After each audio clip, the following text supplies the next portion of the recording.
Hi guys, this is my Syngonium white butterfly. I hope you enjoy the rest of my video. You're going to hit the like, subscribe, and of course the bell so you're notified every single time I do upload a new video. All my social media accounts are in the description section, including what I do use for this particular plant are all in the description section as usual. So here is the care tips and guides. I've actually just put this plant through the ringer. I just tested it out. I've noticed that the white butterfly can be more resilient and a little bit more in regards to less finicky and hardier versus the neon robusta, the pink splash maybe, and the elbow, of course. The elbow is probably the most diva out of all of them. So this one is at a west facing window, but not directly at a window. She gets indirect light. Any direct light she has is about four to a little, probably around 4 feet away from that window. So she gets bright indirect light probably about 12 hours, depending on how bright the day is. If it's a very cloudy day, it's obviously not going to have as much light. And like I said before, it is more of the easier variety of the Syngonium family. So as you can see, these right here are darker than this one right here. And the reason for that is that she is far away from a window. I do not recommend putting the white butterfly closer to a west-facing window because the early part of the western exposure is actually too harsh for a Syngonium, and they will burn. I actually tried this particular plant itself, and it was burning. So it burned like within a few hours. So I've had to move her, and it was actually in my darkest west window. Because not every single western exposure, western light that I do get in my home has the same intensity. And that one was the lowest or the darkest out of the west, and she still burned. So I'm not going to do that again. I also did try a foot away, a few feet away, and I think this is the perfect spot. She is in a room that has cathedral ceilings. So like I said, she does get a ton of light. In the darker months, I do supplement with plant LED lights. And they're not directly on her, but she does get indirect exposure from that. And usually I turn that on for between minimum 10 to 12 hour days if it's very dark and cloudy. And again, I will link that down below, what I've used and what I would recommend is really, really good. And so that's how she's been doing. I water her, I would say the top 1/8 inch of the soil should be dry and can be moved when I put my finger through it. As you can see, I've tried to dry her out a little bit more because she does sit in an 8-inch pot, but due to her being so far away from the light exposure, she doesn't really dry out as quick. So there have been times in which I've watered her once a month. Those are very, very dark days or weeks. And I have watered her every 1 to 2 weeks. And those would be the brighter days, like spring or summer or early fall or late spring.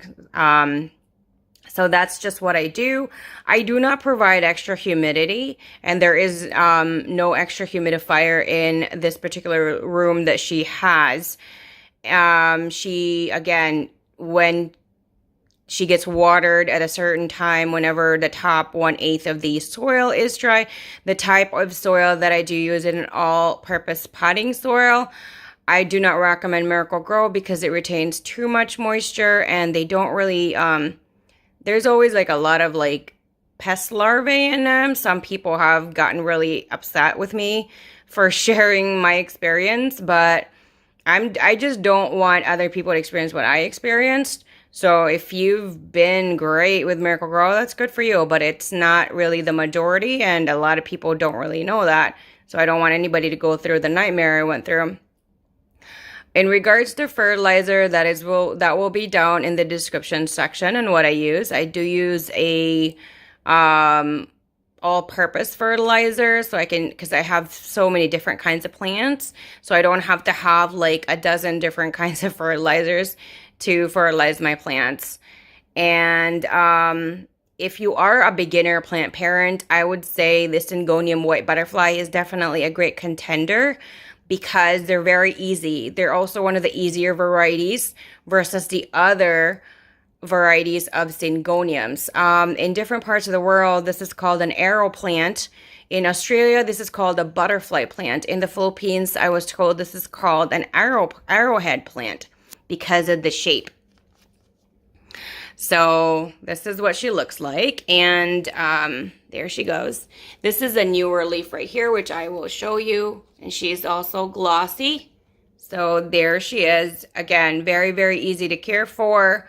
Definitely recommend, if you're new to Syngoniums, this is definitely like a great starter plant. If you're new to plants itself, this is definitely a great starter plant. So here she goes. And before I forget, which get questions all the time, when you get like brown tips like this, that is due to lack of water. So that is underwatering. So it could be, if you've been watering, let's just say every 6 days, maybe you need to water every 5 days. If you've been watering every 10 days, maybe it's 9 or 8. And I would suggest, though, is you check the soil at the time. When you water, let's just say this happened, right? And that's why I kept this leaf for you guys to see. This happened. And you check the soil. And let's say that the top part of the soil is already 1/8 dry only. So maybe it can't be that deep in regards to letting it dry so much. Maybe you need to make it less shallow than that. And maybe your plant would need to be watered more frequently than that. So I would just look at everything and document that. What I do a lot of times is I take a picture or pictures like that. That is definitely a case of underwatering. And I just didn't want her to be overwatered. And so that's why it did that. And that's why I want you guys to see too. And here's another show that's underwatering. And that's just from probably a few days. For white butterflies, it's a lot more forgiving versus the elbow. The elbow is definitely if you miss 1 day, you'll get those brown tips. The pink splash is what I've noticed would be next. 1 or 2 days or 3, between 1 to 3 days, it will have the brown tips. The next part would be the coral and the neon robusta. I forgot the other name for the coral. But I think red spot, but those as well would be next after the pink splash.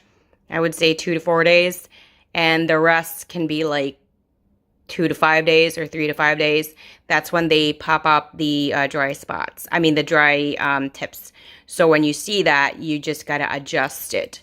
I wouldn't recommend the volume. I would just recommend the frequency. It's always better to do frequency than volume, because volume can be too much and it can cause to root rot. So here she is, and she is just so beautiful. And if you guys want to chit chat about this particular plant, let me know down in the comment section below. I love hearing from you guys all the time. Thank you guys so much, and I'll see you guys again next time. Bye.